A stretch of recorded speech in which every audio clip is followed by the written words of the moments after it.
आज के वीडियो में हम देखेंगे कि सिल सॉफ्टवेयर में यूआई का इस्तेमाल कैसे किया जाता है। तो चलिए शुरू करते हैं। अगर आप एस्केप दबाएं या हरे रंग के बटन पर क्लिक करें तो ये बंद हो जाता है। सिल का जो डैशबोर्ड विंडो खुला हुआ था वो बंद हो गया है। जैसे ही आप मेन्यू पर क्लिक करेंगे, आपके लाइसेंस के हिसाब से जितने भी ऑप्शंस अलाउड हैं वही यहां शो होंगे। होम पर क्लिक करेंगे तो होम का मॉड्यूल खुलेगा, फाइनेंस पर क्लिक करेंगे तो फाइनेंस का मॉड्यूल खुलेगा और सेल्स पर क्लिक करेंगे तो सेल्स का मॉड्यूल खुलेगा। जिस जिस लाइसेंस की परमिशन आपको दी गई है उसी के हिसाब से यहाँ ऑप्शंस दिखाई दे रहे हैं। मेन्यू के पास एक सर्च का बॉक्स दिया हुआ है, वहां से आप किसी भी मेन्यू को सीधे सर्च करके खोल सकते हैं। यहाँ अगर आप पेंट लिखकर सर्च करते हैं तो पी से शुरू होने वाले जितने भी मेन्यूज हैं वे सब दिखाई देंगे। लेकिन इससे पहले एक इंपॉर्टेंट चीज समझना जरूरी है। नीचे कोने में एक ऑप्शन दिख रहा है सी। अगर आप उस सी पर क्लिक करेंगे तो ये एस में बदल जाएगा। यहां एस का मतलब है स्टार्ट सर्चिंग, यानी सिस्टम सिर्फ उन्हीं मेन्यूज को सजेस्ट करेगा जिनका नाम बिल्कुल शुरुआत से मैच करता है। लेकिन अगर आप एस पर क्लिक करके इसे वापस सी कर देते हैं तो ये कंटेंट सर्चिंग बन जाता है। कंटेंट सर्चिंग में जिस मेन्यू को आप सर्च कर रहे हैं वो मेन्यू नाम के बीच में बाएं नीचे कहीं भी मौजूद हो, सिस्टम उस शब्द के आधार पर उसे ढूंढकर शो कर देगा। बस सर्च बार में पॉज लिखिए और नीचे जो पॉज मेन्यू दिखेगा उस पर क्लिक करते ही पॉज मॉड्यूल खुल जाएगा। ऊपर देखिए, यहाँ मेन एडमिन लिखा हुआ है। इसका मतलब है कि ये आपके यूजर का नाम है। साइड में जहां LIC लिखा है उसका मतलब है आपका लाइसेंस नंबर। जैसे यहाँ 0161243 दिख रहा है। हर यूजर का लाइसेंस नंबर अलग अलग होता है और सिस्टम में इंडिविजुअली दिया रहता है। ये आपका सॉफ्टवेयर रजिस्ट्रेशन लाइसेंस नंबर है। देखिए, यहाँ छोटे में C10447 लिखा हुआ है। उसके बाद यहाँ 678 लिखा हुआ है। यहाँ C का मतलब है क्लाइंट लाइसेंस नंबर, यानी आप जिस लैपटॉप या कंप्यूटर से ये सॉफ्टवेयर चला रहे हैं वो इस लाइसेंस नंबर के तहत कितने नंबर पर रजिस्टर हुआ है वही नंबर यहाँ दिखाया जाता है। यहाँ V का मतलब है वर्जन, यानी आपका करंट वर्जन नंबर V678 है। अगर C की जगह S दिखा रहा है तो समझ लेना होगा कि ये सर्वर सिस्टम है। यहाँ C का मतलब क्लाइंट और S का मतलब सर्वर होता है।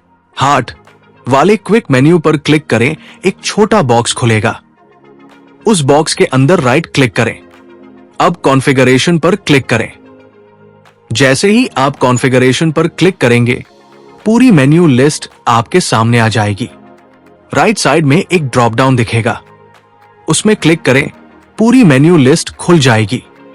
मेन्यू सिलेक्ट करते ही वो क्विक मेन्यू में ऐड हो जाएगा और हार्ट सिंबल पर क्लिक करते ही क्लिक में ओपन हो जाएगा।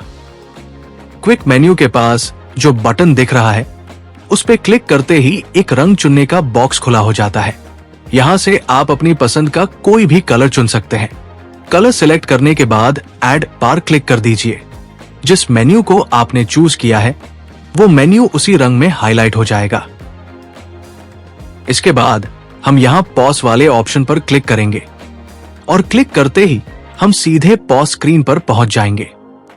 हार्ट आइकन के बिल्कुल पास जो छोटा एरो दिखाई दे रहा है उस पर क्लिक करते ही आपके सारे शॉर्टकट मेनू यहां दिखाई देंगे।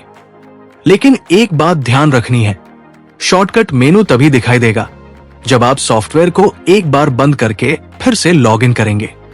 मैंने अभी तक सॉफ्टवेयर को फिर से लॉगिन नहीं किया है, इसलिए पॉज यहाँ क्विक मेनू में दिखाई नहीं दे रहा है।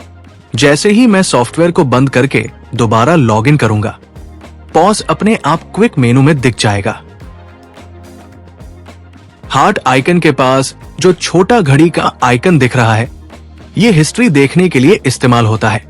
सॉफ्टवेयर को रीलॉगिन करने के बाद आपने आखिरी बार जो मेनू ओपन किया था वही मेनू यहां हिस्ट्री में दिखाई देगा और चाहे तो आप यहीं से उस मेनू को दोबारा ओपन भी कर सकते हैं। अब नीचे जो छोटे छोटे बॉक्स और बटन दिख रहे हैं, मान लीजिए मैंने यहां एक एंट्री कर दी, लेकिन अगर ये एंट्री गलत हो गई है या मुझे इसे साफ करना है, तो इसके लिए ऊपर सर्च बॉक्स के पास जो छोटा बॉक्स वाला आइकन है, उस पर क्लिक करना होगा। क्लिक करते ही एक डायलॉग बॉक्स खुलेगा। क्या आप सभी फील्ड साफ करना चाहते हैं? यहां आपसे पूछा जा रहा है कि क्या आप सभी फील्ड साफ करना चाहते हैं। अगर आप एंट्री साफ करना चाहते हैं, यस पर क्लिक करें। यस करते ही सभी फील्ड्स तुरंत साफ हो जाएंगे और आप नई एंट्री कर सकते हैं।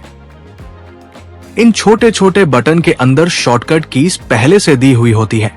अगर आप इन छोटे आइकॉन्स पर क्लिक करेंगे तो हर बटन का शॉर्टकट की यहां शो हो जाएगा। जैसे इस न्यू बटन का शॉर्टकट की है F3। अगर आपने कोई बिल पहले सेव किया है और अब उसे एडिट या मॉडिफाई करना चाहते हैं, तो इसके लिए यहां जो एडिट वाला बटन है वही इस्तेमाल होता है। इसके साथ साथ आप शॉर्टकट की Ctrl+T दबाकर भी उसी बिल को एडिट कर सकते हैं। अब हम आ जाते हैं सेव वाले बटन पर। किसी भी बिल को सेव करने के लिए यही बटन इस्तेमाल होता है। आप चाहें तो सीधे इस आइकन पर क्लिक करके बिल सेव कर सकते हैं, या फिर शॉर्टकट की Ctrl+S दबा सकते हैं, या F4 दबाकर भी बिल को सेव कर सकते हैं। सेव बटन के बिल्कुल पास जो छोटा ड्रॉप डाउन एरो दिख रहा है, उस पर क्लिक करते ही कुछ अतिरिक्त विकल्प दिखते हैं, जैसे कैंसल, डिलीट, अनथराइज वगैरह। लेकिन ध्यान रहे, ये विकल्प तभी दिखेंगे जब यूजर को उनका अनुमति दिया गया हो। अगर अनुमति नहीं है तो ये विकल्प डिसेबल्ड या हिडन रहेंगे। सेव बटन के पास जो बैक बटन दिख रहा है, इसका उपयोग पिछले बनाए गए बिल को वापस खोलने के लिए किया जाता है। आप चाहे तो बटन पर क्लिक करें या सीधा Ctrl+B दबाकर लास्ट बिल को ओपन कर सकते हैं। अब हम आ जाते हैं इस सिलेक्ट या सर्च वाले बटन पर। इस बटन पर क्लिक करते ही आपने जितने भी बिल्स सेव किए हैं, उन सब की पूरी लिस्ट यहां दिखाई दे जाएगी। यानी पुराने बिल को ढूंढने के लिए यही बटन इस्तेमाल होता है। अगर आप माउस यूज नहीं करना चाहते तो सीधे F6 दबाकर भी आप सभी सेव्ड बिल्स की लिस्ट खोल सकते हैं। अभी मेरे सिस्टम में कोई भी बिल सेव नहीं है, इसलिए सिलेक्ट सर्च वाले बटन में कुछ भी दिखाई नहीं दे रहा है। बिल लिस्ट तभी शो होती है जब कम से कम एक बिल सेव किया गया हो। तो चलिए मैं यहां एक बिल सेव करके आपको दिखाता हूं कि सेव होने के बाद वो लिस्ट में कैसे दिखाई देता है।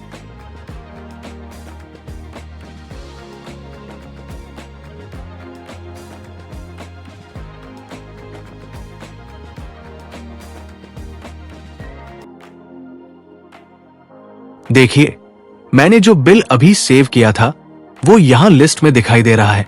अब अगर मुझे इस बिल को दोबारा ओपन करना है तो मैं बस इस लिस्ट में बिल पर डबल क्लिक कर दूंगा और बिल तुरंत पुनः खोल जाएगा। इसके अलावा ऊपर जो बैक बटन है, उस पर क्लिक करते ही आपका लास्ट सेव किया हुआ बिल सीधे स्क्रीन पर वापस आ जाएगा। यानी डबल क्लिक से भी ओपन कर सकते हैं और बैक बटन से भी लास्ट बिल ओपन हो जाता है। अब F6 से बिल लिस्ट खोलने के बाद यहां जो लेफ्ट और राइट वाले एरो बटन्स दिख रहे हैं, इनका इस्तेमाल बाकी बिल्स को देखने के लिए किया जाता है। राइट एरो दबाते ही अगला बिल ओपन हो जाएगा। लेफ्ट एरो दबाने पर पिछला बिल ओपन हो जाएगा।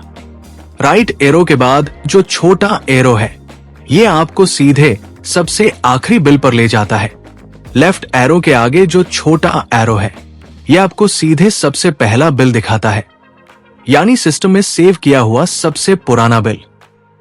अब यहां जो SMS वाला आइकन दिख रहा है, उसके ड्रॉप डाउन पर क्लिक करते ही दो ऑप्शंस दिखाई देंगे, मैसेज और मैसेज हिस्ट्री।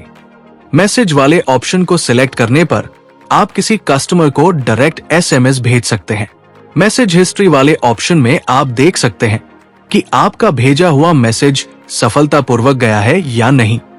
अगर सिस्टम में SMS सर्विस एक्टिव है तभी ये ऑप्शन काम करेगा। अगर SMS सर्विस एक्टिव नहीं है तो मैसेज हिस्ट्री खाली दिखेगी या काम नहीं करेगी। अब SMS की तरह ही ये मेल वाला आइकन भी बिल्कुल उसी तरीके से काम करता है। ड्रॉप डाउन पर क्लिक करते ही दो ऑप्शंस दिखाई देंगे, मेल और मेल हिस्ट्री। अब मेल के पास जो शेयर वाला आइकन दिख रहा है, उसके ड्रॉप डाउन पर क्लिक करे ही चार विकल्प दिखाई देंगे, web API, WhatsApp, WhatsApp history और web API history. Web API वाले विकल्प से आप बिल को सीधे किसी बाहरी सिस्टम या मोबाइल ऐप में भेज सकते हैं।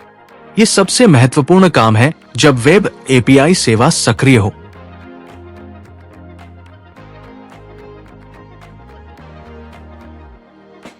व्हाट्सएप हिस्ट्री में आप देख सकते हैं कि भेजा गया बिल व्हाट्सएप पर है या नहीं। व्हाट्सएप वाले विकल्प को चुनने पर आप ग्राहक के व्हाट्सएप पर बिल भेज सकते हैं, जैसे पीडीएफ, छवि या बिल विवरण। वेब एपीआई हिस्ट्री में आप चेक कर सकते हैं कि वेब एपीआई के जरिए भेजा गया बिल सफलतापूर्वक गया है कि फेल हो गया है।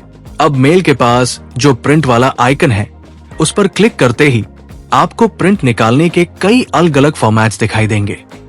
आप जिस फॉर्मेट में बिल प्रिंट करना चाहते हैं, बस उस पर क्लिक करें और आपका प्रिंट निकल जाएगा। अब प्रिंट के पास जो एक्सपोर्ट वाला आइकन है, उस पर क्लिक करते ही आपको कई एक्सपोर्ट ऑप्शंस दिखाई देंगे, जैसे एक्सेल, सीएसवी, पीडीएफ और इमेज। आप जिस फॉर्मेट में बिल एक्सपोर्ट करना चाहते हैं, बस उस ऑप्शन को सिलेक्ट कर लें।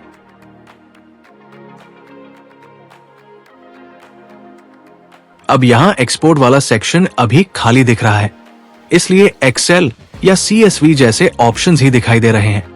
क्योंकि अभी तक कोई डेटा जनरेट नहीं हुआ है, इसलिए पीडीएफ और इमेज वाले ऑप्शंस हाइड रहते हैं। लेकिन जैसे ही मैं Ctrl+P दबाकर बिल को प्रीव्यू मोड में ले जाता हूं, सिस्टम पूरा बिल जनरेट कर देता है और प्रीव्यू जनरेट होते ही एक्सपोर्ट वाले ड्रॉप डाउन में पीडीएफ और इमेज दोनों ऑप्शंस अपने आप विजिबल हो जाते हैं। क्योंकि एक्सपोर्ट विंडो पूरी तरह स्थिति आधारित काम करता है, इसलिए कौन सा ऑप्शन दिखाई देगा और कौन सा हाइड रहेगा, ये पूरी तरह इस बात पर डिपेंड करता है कि स्क्रीन पर डेटा अवेलेबल है या नहीं। यहां से पता चल जाता है कि बिल किस यूजर ने क्रिएट किया था। बिल का एग्जैक्ट डेट टाइम भी यही शो होता है। अब इसके बाद जो छवि वाला आइकन है, उसका इस्तेमाल किसी बिल के साथ इमेज अटैच करने के लिए किया जाता है। इमेज के बाद जो डॉक्यूमेंट वाला आइकन है, वो किसी भी प्रकार का डॉक्यूमेंट अटैच करने के लिए इस्तेमाल होता है, जैसे PDF, word file, excel sheet या कोई सपोर्टिंग डॉक्यूमेंट। अब उसके पास जो छोटा सा बॉक्स है, उसको रिपोर्ट जनरेट करने के लिए इस्तेमाल किया जाता है। F11 शॉर्टकट का भी उपयोग कर सकते हैं। जैसे मैं अभी रोजाना सेल और रिपोर्ट जनरेट करता हूं, तब देखो काम करेगा ऊपर आइकन पर क्लिक करके या F11 इस्तेमाल करके। अब अगर हम जनरेट वाले ड्रॉप डाउन में जाएंगे, तो यहां आपको कई अलग अलग रिपोर्ट ऑप्शंस दिखाई देंगे। इनके बारे में हम अगली किसी वीडियो में विस्तार से बात करेंगे। तो चलिए आगे बढ़ते हुए हम इस वीडियो को यही समाप्त करना चाहेंगे। अगर आपको ये वीडियो पसंद आया हो, तो हम आपके बहुत आभारी हैं। हम इसी तरह और भी महत्वपूर्ण यूआई से जुड़ी यूजफुल वीडियोस लाते रहेंगे।